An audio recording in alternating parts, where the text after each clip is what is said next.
That takes effort and position. But it always works on the track if you train that way, because there's more room, less bodies, and you can do it. And the better you get, the more you run those negative splits. Okay? So race pace or just under. As you get faster, guess what happens? All these things come down a little bit, right? All these things come down a little bit. Okay? Does that make sense? So when you guys get the Jack Daniels pyramid, which I should have brought to you guys today, the bottom is aerobic running. Easy D. What did we say aerobic was? Conversational, with oxygen. You can talk. Okay? 5K current pace plus a minute and a half to 2 minutes. Alright? So if you're in 5:30 per mile shape for a 5K, what should your daily running pace be? One more time, do the math. 5:30 pace should be what daily run? 16. 7 minutes to 7:30. What if you're running faster than 7? Is there any benefit to that? No. What do you get? Tired. There we go. Attaboy. You get tired with very little, if not any more. There's a mental benefit from running all your runs hard. There's no physiological proof that running faster than that on your aerobic training does you any good at all. Okay? So a minute and a half to 2 minutes, you'll get down with the pyramid. I'll show it to you. Okay, we just talked about tempo running. Jack Daniels says, how many seconds slower than 5K? Call it 20. Okay? 25. And what does Brayman say? 30. Okay. You'll be, nothing else, you'll like me because I slowed your tempo runs down. I said, no, coach. Brayman said 30. I don't feel like going 20. Call it 25. Right? Call it 25. So, now, if you're running faster than, say, 20 or 25 seconds, you're in that 15 seconds slower than 5K race pace, is that any benefit to you? For lactic threshold training, for the purpose of that run, lactic threshold training, tempo running, if you're too fast, what does Jack call it? No man's land. You don't want to be there. Time yourself. If it's too slow, you're a little bit out of the lactic zone. He calls it no man's land. I call it not so bad. Okay? Not so bad land. Because there is still some benefit to weak or soft tempo running. You still get benefit from that. It's just not optimal for reaching that LT pace correctly. If you do that, you're going to get more development. Okay? Interval training is going to be 5K pace, just under. Right? Okay, so if it's a mile repeat, you're in 5:10 shape fitness, 5:05, somewhere in there, 5:02. Okay, what if that workout doesn't tax you? What should you do to make the workout more difficult, your interval training? What would you guys do? More. Do more. That's the first thing you do is do more. Get the volume up. You said that, right? Add another rep. Big points. Big points. All right? The first thing you want to do is get up to that over distance principle. If you can do 5 of them instead of 3 or 4, you're going to be stronger. Okay? What would be the second thing you can do to make that workout harder? Shorter recovery. Okay? Because that's going to be more like a race. Right? You get no recovery, no stopping the race. So shorter recovery, more reps, and then finally when you can achieve those 2 things, then you start going faster. Then you start bringing the pace down a little bit. Okay? So bring that pace down a little bit. Questions? Okay? I think it's tired boys. Yeah, go ahead. Can you go like so if you do the first mile too fast, is that obvious? You obviously are in the no man's land, or? Well, no man's land refers to paces.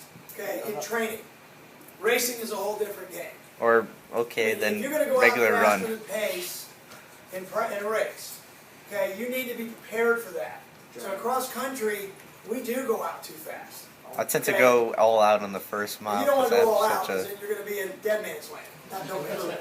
Okay, or no finish to race man's land. Okay. DNR. So yeah, DNF, right? Let me see.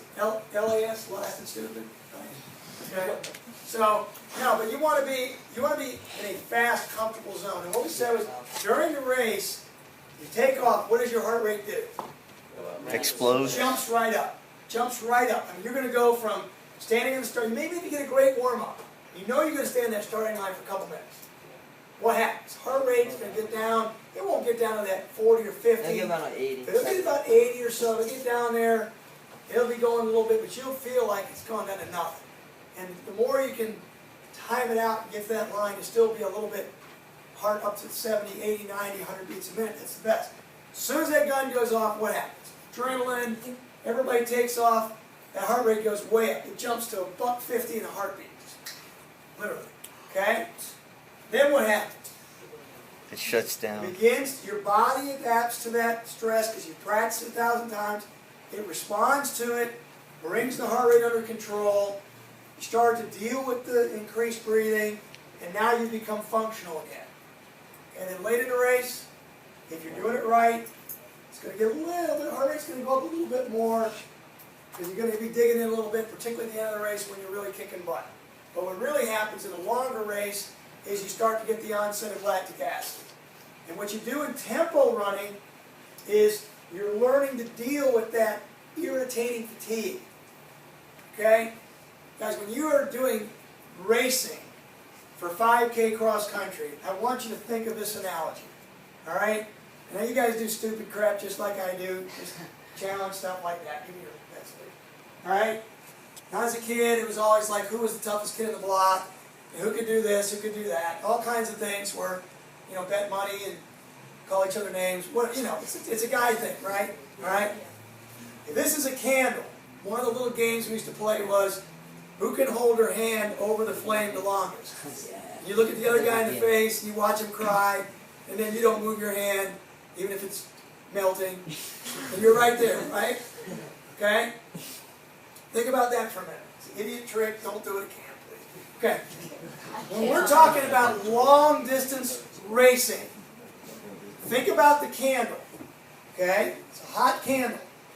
You got your hand, right? I'm going to put my hand in over the heat. That's an unnatural pain. What does your mind say? Ow. Ow. Pull your hand away, dumb butt. Right? Oh, he said it better. Okay, right? Okay, pull your hand away. Okay, what long distance racing is, not the guy who can put his hand closest to the flame, but the guy that can hold it up here the longest. Okay? Got that irritating pain, and you're dealing with it, you're singing a song in your head, you're thinking good thoughts, girlfriend thoughts, whatever. Alright? And you're holding that there because you're not thinking about the pain. Right? That's what long distance racing is about. It's a guy that can deal with the irritating pain for a long period of time, not the intense pain for a short period of time. Bless you. The hand in the fire is more like what? 800 meters. Right? We're going to melt a little flesh, but it's only going to be a short period of time. Alright? The other analogy, when I was a kid, we didn't have a lot of money, but when a kid down the street had a pool, right? And whenever we had a pool party, we'd swim laps underwater in the pool. Anybody do those? Yeah. The old underwater lap contest. So you get a really good push off, and you've got a little momentum. You're swimming, you get to the wall, make a good turn, get a good push, right? And see how many laps you can go underneath the water, right? You go on down, you touch the wall, you're coming back, your heart's racing, your mind's saying, come up for air, and you're like, no, I gotta beat this idiot, you know? So you're going, right? And you get to the wall, and your lungs are ready to burst, and you're ready to pop up, but you defy logic, you make that turn, and you kick off another one, you scramble like something, right? You didn't think you could make 2 laps, and you made 3. You didn't think you'd make 3 laps, you did 4. That is long distance racing in a nutshell. You don't think you're going to finish because you just hammered and fought hard from the mile to 2 mile marker. You were illogical in that you were never gone there before. Here comes your 2 mile split. You're doing the illogical. You've never been in this zone before. And you think surely you're going to bust and you're going to have to drop out and be an idiot, right? What happens? Somehow, miraculously, you fight through it. And we'll talk about the mental side of that tomorrow. And you get there anyway. Okay? But I can't say enough, if you guys can do some of this lactic threshold works, tempo running, broken tempo running.